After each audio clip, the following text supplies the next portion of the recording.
ci ha raggiunto in collegamento Skype. Buon pomeriggio Leoni. Buongiorno a voi, grazie per l'invito. Ecco, rivolgo a lei la stessa domanda che ci siamo posti un po' tutti in queste ore dopo aver appreso della morte di questa donna di 62 anni. Com'è possibile che questo medico chirurgo esercitasse nonostante le segnalazioni all'ordine professionale? Il lavoro degli ordini professionali alla fine segue quello che è l'iter del procedimento disciplinare. Naturalmente il medico sanzionato può fare appello, come succede nella giustizia ordinaria, e può fare appello e quindi la procedura viene bloccata finché non viene giudicata dalla Commissione Centrale Esercenti Professioni Sanitarie, che è a Roma, una commissione nazionale che è unica con un magistrato nominato dal Ministero della Giustizia per tutte le professioni sanitarie, medici, odontoiatri, biologi, infermieri. Capite bene che si accumulano nel tempo tantissimi procedimenti. In particolare per le radiazioni, che sono le cose più drammatiche della nostra categoria, ci sono dei ritardi ormai di anni.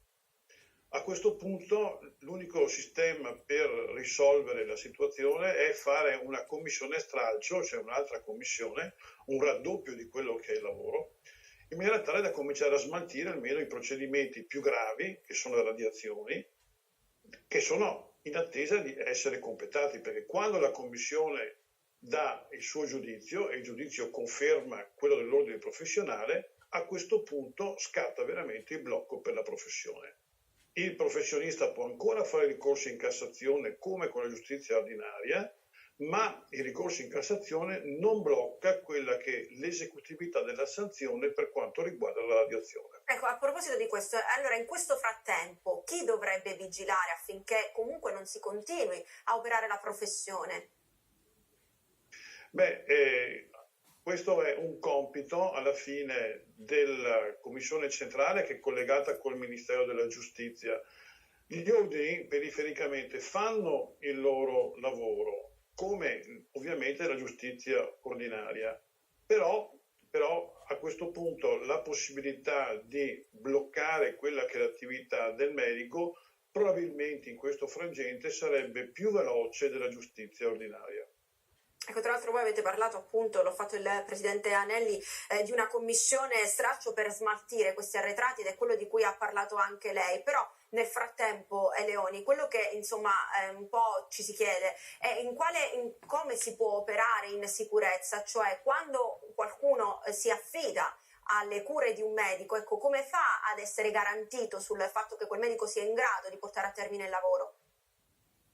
Esiste una traccia molto chiara per tutti quanti quelli che sono i servizi del sistema sanitario nazionale, esiste un accreditamento di tipo nazionale. Per quelle che sono le strutture convenzionate è la stessa cosa, per quelle che sono le attività private, diciamo che purtroppo sono le protagoniste molte volte privato puro, magari con una scontistica importante che attirano le pazienti molte volte per interventi di chirurgia estetica, quindi che trovano un importante mercato, e è assolutamente importante vedere i riferimenti, non solo su internet, il nome del professionista, l'iscrizione all'ordine, ci sono tutte quante le caratteristiche che devono dare una certa sicurezza per quanto riguarda quelle che sono le caratteristiche professionali della struttura a cui ci si rivolge.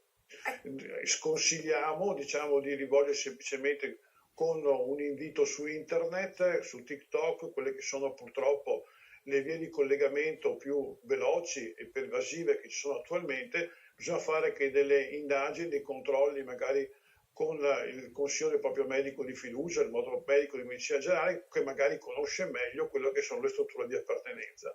Per il sistema sanitario nazionale garantisce il sistema sanitario nazionale, per tutte quante le strutture bisogna essere molto accorti per la scelta. Ecco, a proposito di questo, dunque non c'è una differenza sostanzialmente, è bene chiarire questa cosa tra cliniche o strutture private e strutture, diciamo, che rispondono al sistema sanitario nazionale, c'è un maggiore rischio di recarsi in una struttura privata? Bisogna controllare il registro, il nome del direttore sanitario, la reputazione della struttura, va bene? Bisogna fare i passaggi classici che si fanno per qualsiasi tipo di acquisto. Non bisogna fermarsi semplicemente a quello che è un messaggio pubblicitario e bisogna anche informarsi molte volte col passaparola su quelle che sono le situazioni che sono avvenute, perché molte volte il contatto diretto con i pazienti, con amici e colleghi è estremamente importante. È più difficile avventurarsi semplicemente con l'indirizzo di un annuncio pubblicitario visto su internet. Grazie davvero a Giovanni Leoni, vicepresidente del FNUMCEO, per il suo intervento a TG Como 24. Una buona giornata a lei. Grazie a voi. Restiamo